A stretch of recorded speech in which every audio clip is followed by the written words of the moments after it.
Hello mga katomboy, welcome sa vlog ng mga tomboy. Kahapon nga pala ako ho ay may pupuntahan. Ako ho ay pupunta sa CITIC Formation Office. So tayo ho ay bumaba din sa may Raspay. Raspay ba? Tama ba? At pagkatapos so areho tayo sumakay ng metro at bumaba naman tayo dito sa Metro Alicia. So ayun, ito ho ay line 4 at tayo ho ay nagsorte na. Bali nga ho ay maglalakad pa tayo ng 4 minutes. At areho, pag nakita ho ninyo ang sedyong iyon, arin ho ang kaharap, ang CITIC na yan. Yan ho ay hindi nakalak, kayo lang ho ipapasok. At ayun, nakapasok na nga tayo din sa loob mga katombi.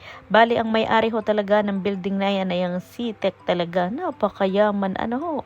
So, ari nga ho, kaya ho tayo pupunta dito ay may dadalhin ho ako kay Ate Pilar.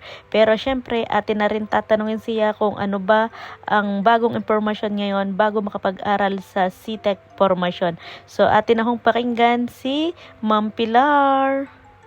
Hey, hello Ma'am Pilar. Hello! So, ano po ba ang kailangan ngayon bago makapag-enroll sa CITIC Formation? Okay, so ngayon, kailangan nyo munang pumunta dito sa office at mag-exam para malaman kung ano talaga yung inyong level. Kasi hindi pwedeng pag samasamahin yung magkakaibang level. Dapat kung ano talaga yung level mo, yung mga kaklase mo, ganun din yung level nila. So, Kailangan okay po. pumunta dito, mag-exam. Tapos, bibigyan namin ng form para papermahan sa employer. And then, ibalik nila dito. Magdala rin sila ng copy ng payslip, copy ng passport, saka ng RIB. Okay. Yun lang, ganun lang Yan lang kadali. ang requirements po. Oo. May changes na po ba ngayon sa ano tawag doon? Yung details po, yung pagpasok, French language pa rin ba in 1 year? Ganun pa rin? Okay, so sa ngayon, hindi pa naman nababago yung quota na 58 hours. 58 hours. Oo. So, ganun pa rin. Kaya lang, dito sa CITIC, accredited kami ng APNI.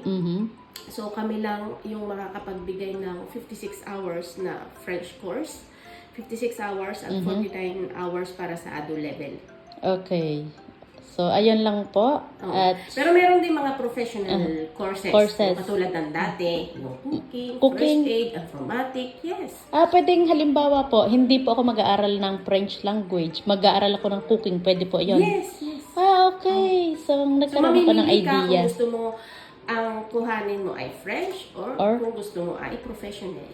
Okay. Thank you so much. Siguro sa pagpasok ko po ay mag-aaral na lang ako ng mga professional. Yon. Okay. So, ayun po. Sana po ay mag-aral kayo para po magkaroon tayo ng idea dito sa French. Siyempre, very important ang pag-aaral. Ano? Dahil dito sa formation, alam nyo ba, dito ako mas natuto. Tingnan nyo, ang galing ko mag-French. Bunso ah. Ayun lang. Have a good day. Thank you for watching. Bye!